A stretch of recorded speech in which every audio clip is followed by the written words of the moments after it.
The loss, like what the Vikings experienced yesterday, is the perfect reminder for the life lesson that I integrate my own life around not being overly invested emotionally with things outside of your control. So yesterday they lost, right? I have zero control over they lose, zero control over whether they win. I prefer that they win. I prefer that they win every game.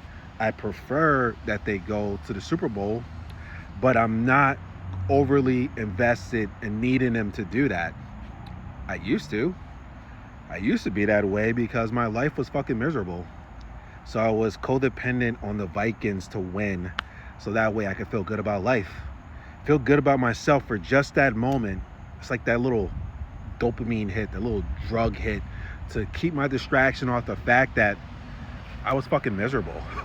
My life was fucking miserable. And since then, and I continue to do it, I've been working on this relationship with myself.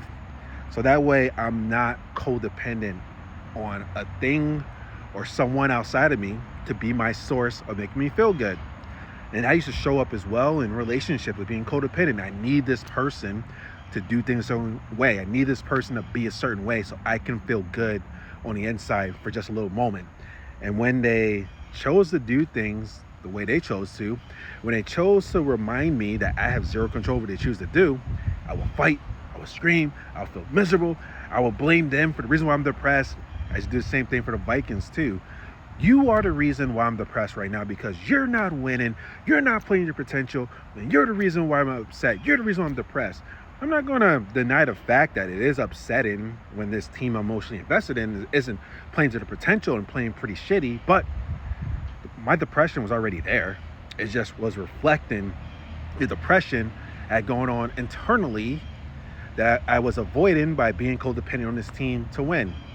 Now, we'll see what happens, but also I in the place of realization I have zero control over if they use it as a way to get better, use it as a way to step into their potential, or are they going to keep playing the way that they're playing and keep losing games and stuff like that. I have zero control, but I'm still emotionally invested into it.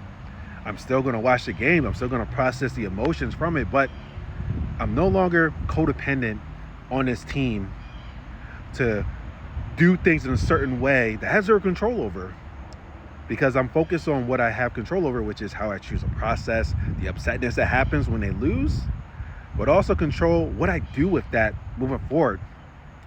I wish them the best of luck. We'll see what happens for the rest of the season, but I'm not overly emotionally invested into it because I know the results of being codependent on something or someone outside of you that has you in a powerless state when something goes outside of your preference that you have no control of.